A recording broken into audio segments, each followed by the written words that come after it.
All right, let's move on. We're talking about the NFL, and it's the old dog for the hard road. The hottest QB in history is out of the tournament after an amazing piece of coaching and brilliance from Bill Belichick and Tom Brady. It's going to be the Rams against the Patriots after 2 overtime games. And Mike Carlson, it's actually Bill Belichick. Thank you, Jer. How are you doing? Nice intro. I'm doing fine. I'm feeling good. Somebody said last night during the game that doesn't Bill Belichick look like a guy who's just got the car repair bill from his mechanic?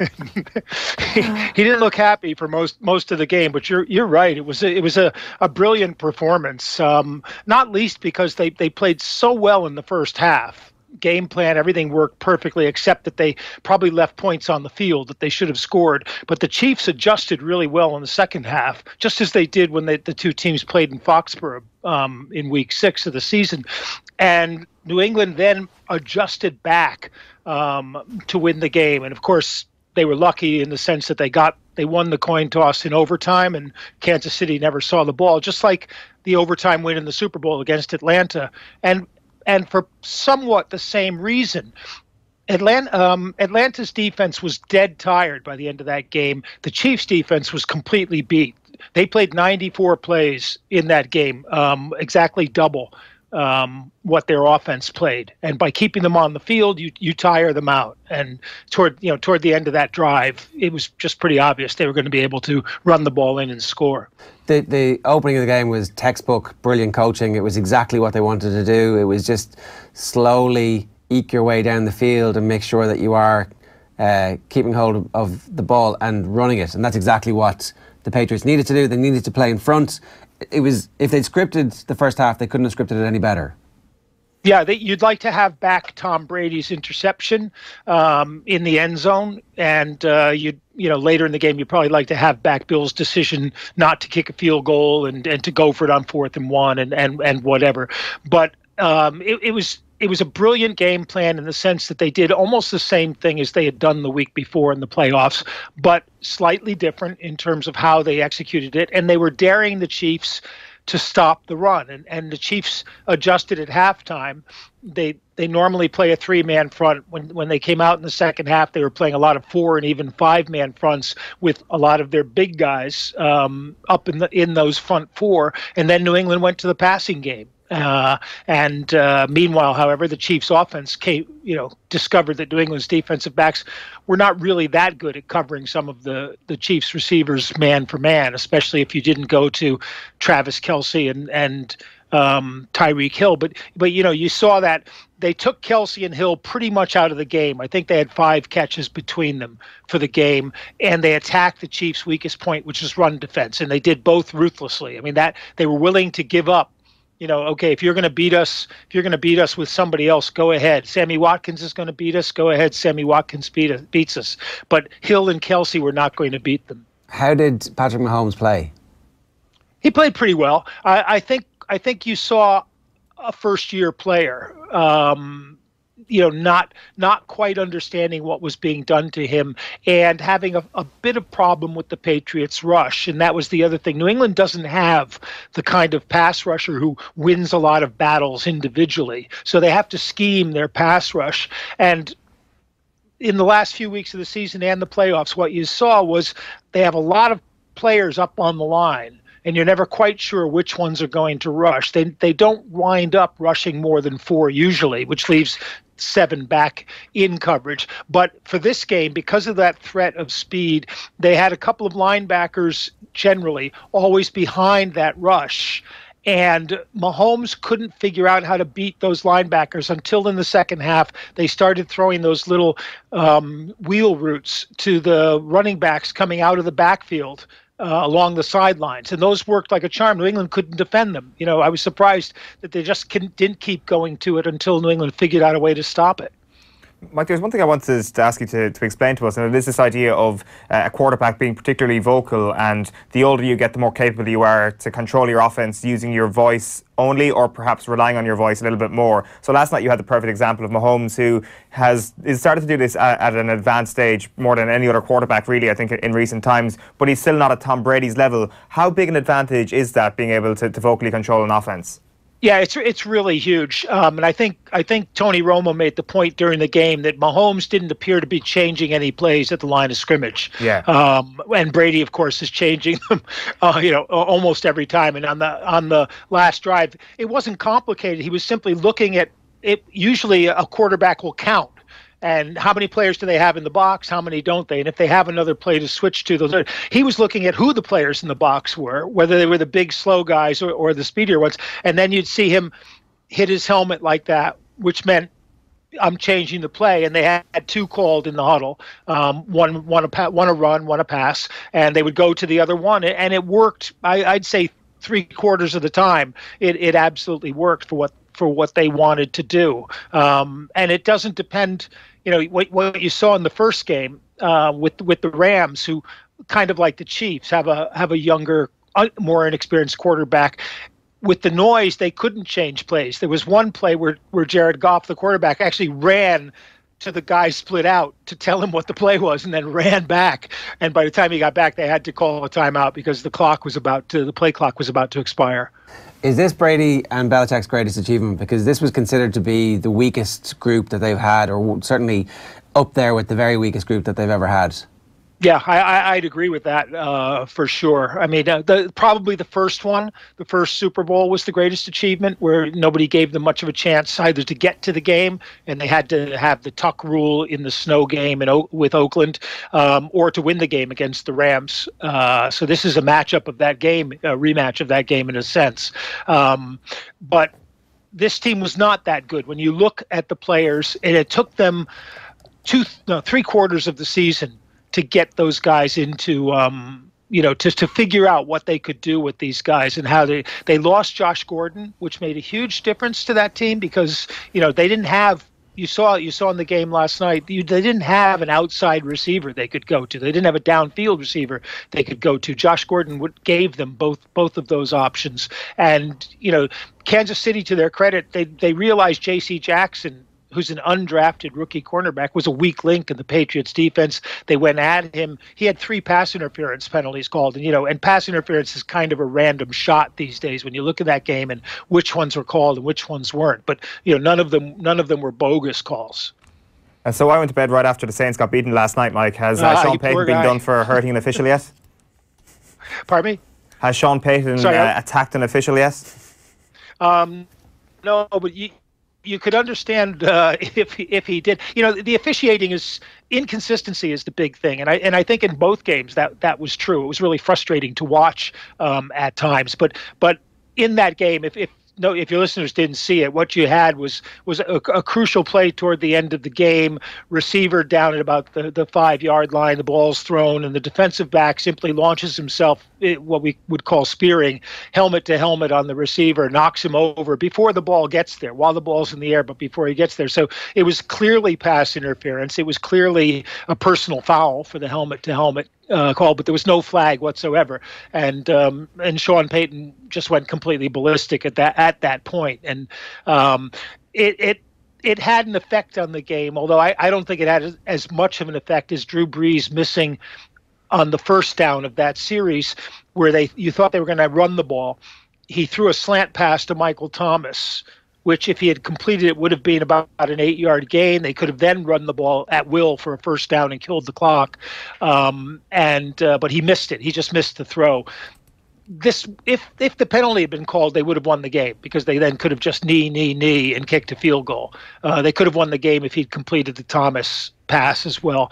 But it was one of a number of really puzzling calls through the day, and the NFL, of course, made it kind of worse by the referee saying he couldn't say anything about it because he hadn't seen the play, and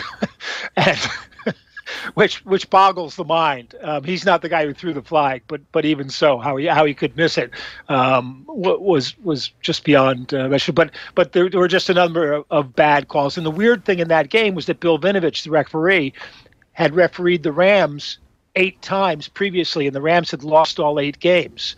And the Rams had, I've got the list here, they had more penalties for more yardage than the Saints did. So you kind of thought that this was going to be Bill Vinovich going for a perfect 9, but it didn't work out that way. Yeah, so obviously there was loads of different ways that the Saints should and could have won that game. How much credit do the Rams get for sticking around and making that comeback that they made? Well, that's the big thing, isn't it? And for all the talk that neither team had a really great defense, it was pretty much a bruising defensive game decided by kicks, kind of like Munster against Exeter on Saturday. And the kick that decided it was Zerline's 57-yard field goal in overtime. And you just have to admire the guts of the coach who tries a 57-yard field goal. Now, yes, it's in a dome and conditions are great, but if the other team, if the kick misses, they get the ball back at the spot of the kick, and it's only going to take them 10 or 15 yards to get into their own field goal range and win the game. So he had a lot of faith in his kicker, and the key play of the game was Johnny Hecker's 12-yard pass on a fake punt. Which kind of changed the momentum of the game. They only got 3 points off it because they only got 3 points off of almost everything in this game. Sorry, Mike. What's the situation there? That was a punter who's got a pretty good arm. Is it as simple as that? It's just a huge anomaly. Yeah, Hecker. Well, it was funny. They were saying he has a better arm than some of the quarterbacks in the league, which might be true of one or two, but it's not because he has a great arm. But he was a quarterback in high school. Right. He's thrown a lot of fake punts in the past, and he's been pretty good at it. What made the play was the way he actually faked the kick. He went into his kicking motion, and the fact that they didn't have a receiver. It was Sam Shields, who's a defensive back, but he's a guy who was a receiver in college. He was the target of it, so it was great. And Hecker was over here last summer. I think he's been over more than once to Britain, and he just loves to do it. He's funny to listen to talking about it. But while they're practicing their kicking, and now most teams, the kicker and the punter and the holder all go off together while the football team practices on the other side of the field. But he likes to just stand there throwing passes, limbering his arm up. And when Jeff Fisher was coaching the Rams, he probably was the best quarterback on the Rams. We haven't talked about Todd Gurley and his absence from the game. He looked quite upset and a little bit shook afterwards, and yet did actually run in the touchdown when they needed at the end of the first half. So I don't really know what's going on there. I mean, I don't know if we ever get to find out exactly what's going on there. Yeah, I would have, looked to see if I hadn't been up till 4 o'clock watching the game and decided I'd rather have a little bit of sleep and be compos mentis when I talk to you guys. But I'm assuming that it had something to do with his knee. He suffered from strained MCL for most of the season. He looked fine on the touchdown run. He looked explosive and all, but maybe he tweaked it a bit. Maybe they didn't want him in there.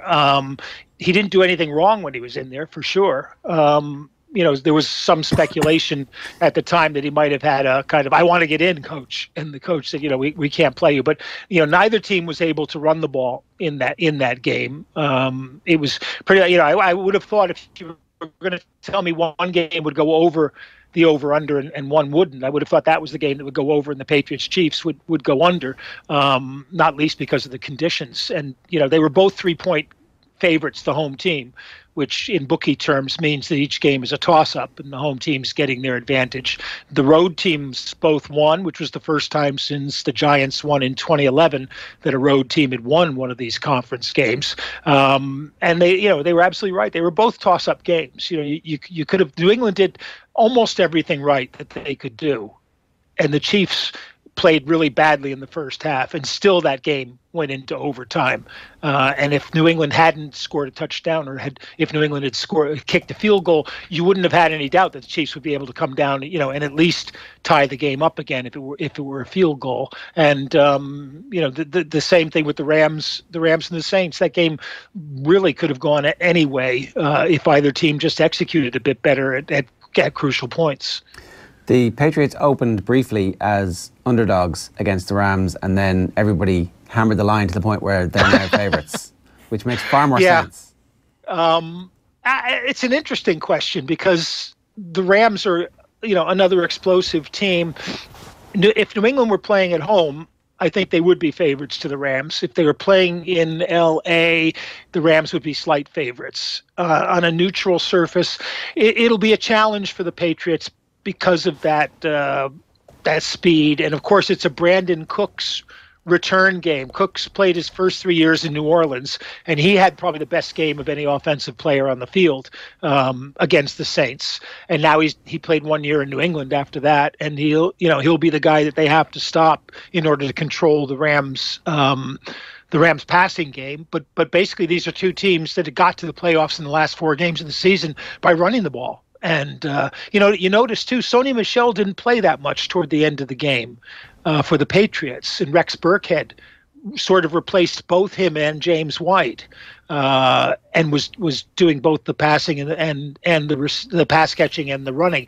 And I couldn't quite figure that one out because Michel did come in and score a touchdown at the end, but I couldn't figure out whether he was just tired or whether I can't figure out what the strategic advantage Rex the Wonder Dog gives you when you put him in. But he missed a couple. He couldn't get a first down conversion on a 4th and inches, but he had a couple of really good runs in the end zone. And like I said, that last touchdown, they were just exhausted. The Chiefs, they were just completely out of gas. Yeah, that's what happens when you go up against the Patriots. I mean, the Patriots are slight favourites at this point. You think it's going to. We've got 2 weeks obviously to preview this, but your gut instinct at the moment is this riding off into the sunset for Tom Brady? Oh, that's a really great question because, he keeps saying he wants to keep playing. But if you win another Super Bowl, and that means 6 Super Bowls with 4 losses, it's going to be a whole lot better than 5 with 4 losses. Sorry, 6 with 3 losses is a lot better than 5 with 4 losses. And it would be the perfect time to retire. And Bill said they were doing something with Kraft and the 25th anniversary of owning the team, and Bill said something like, I hope we're going to go on for a long time together. But I just think that it would be like if he and Brady both quit after a Super Bowl win this year, all the Patriots haters out there in America would be rejoicing, and Josh McDaniels would probably turn very pale at some point when he realizes he's going to take over as head coach of a team without Bill or without Brady.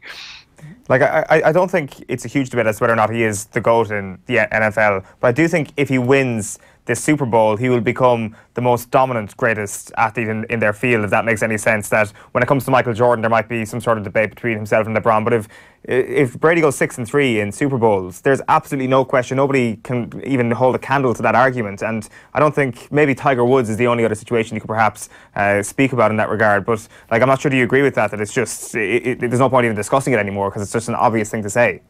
It's really there will be people debating Joe Montana, various other people's. Joe Montana went to 4 Super Bowls, won them all, but of course it's not a quarterback necessarily who wins the game. It's a team sport, but the quarterback is such an essential part of that team, probably more so. The only person I think has equal importance in any team sport is the goalie in ice hockey, where a hot goalie can win a game all by himself, which a quarterback can't do. But in terms of dominance, what they have done, it's really hard to separate Brady from Belichick until you actually get to the game and the field. But to maintain this run, it's not quite dominance, but it's consistency. Through the salary cap era of modern football, in a team with 53 players on the roster, that there's constant churn on that roster. The Jordan's a fairly good comparison in team sports. Bill Russell was the center on the Boston Celtics team that won 11 titles in 13 seasons back in the 60s. But of course, there were only like 8 teams in the NBA for most of that time. So your path was a lot easier. And of course, you could keep your team together for pretty much as long as you wanted to keep them together because the guys were being paid relative peanuts, and didn't want to lose the bonus check they got for winning the championship every year because they basically needed it to support their salaries. Brady can do a whole lot of other things in his life. Not least sit on the beach in Brazil with his wife and count their money for the rest of their lives and see if they can get toward the end of it. But they're both fiercely competitive guys. And, who knows, they might just want to come back just because they can. Our resident Saints fan in the office was supposed to come in and do a piece with us after last night, but she can't speak because she's so angry. I was comparing the blown call to Diego Maradona's hand of God or Thierry Henry's handball. Like, it's at that level. It's as egregious a missed call as I can remember in professional sports. Yeah, and it's brilliant because most pass interference calls, which are it's indefinable. They don't know what, there's no consistency. They don't know what is or isn't pass interference. It's like a foul in basketball.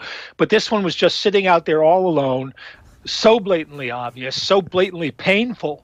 That it's like if you were drawing a referee's instruction sheet, it said, now here's what pass interference is like, and you could see the ball in the air, so there was no question of it not being a pass interference as opposed to, say, holding or illegal contact. You could see the helmets in real time hitting.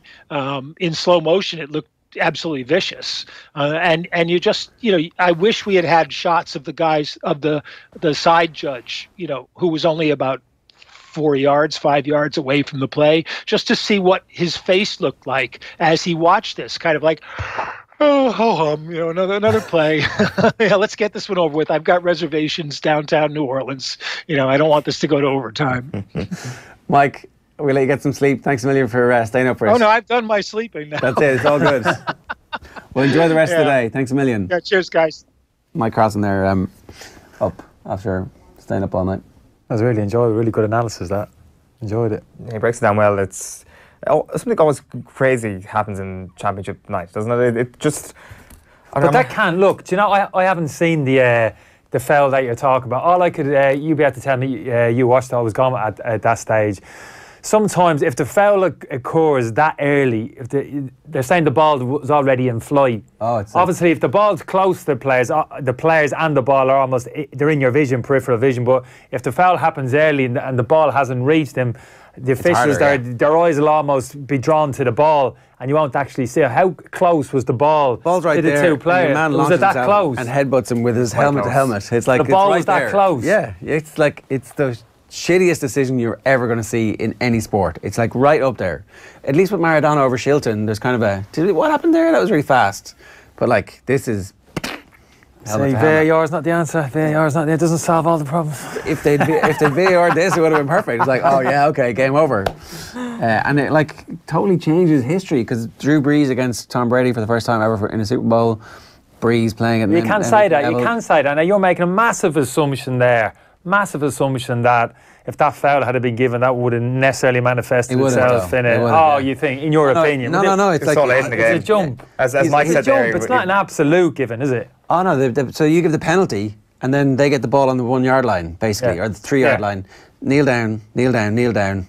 This clock goes down to 4 seconds, and so he's got to kick a field goal, but it's right in front. Like, it's the easiest field goal you're ever going to have. He might have missed it 1 in 100 I saw times. the fake throw, by the way. I will say that. Yeah. And do you know what? It's amazing, because obviously I don't know anything about the game, but it changed the dynamic a little bit in this day, because they were struggling up to them. They shouldn't get going at all, could they? And it wasn't a huge play if it ended up it wasn't a touchdown or anything like that. The only kind of... Got him the next first down. Yeah, exactly. But you sensed that the reaction of the players, even the couple of minutes after that, it seemed as if they went up a couple of levels, the whole team, almost like a psychological thing, or something shifted a little bit in the game, although nothing had changed in terms of the points. I think everyone just sat up after that moment. They're like, we got a game now. Yeah. All right, Kenny, good stuff. Thanks very much for joining us. We'll get you in for the Super Bowl analysis as well. That's all from us this morning here on OTB AM. We're back tomorrow morning from 7:45. Off the Ball is back with you tonight from 7 o'clock. Monday Night Rugby, the football show, and everything else from the weekend sport. Good luck. See you tomorrow.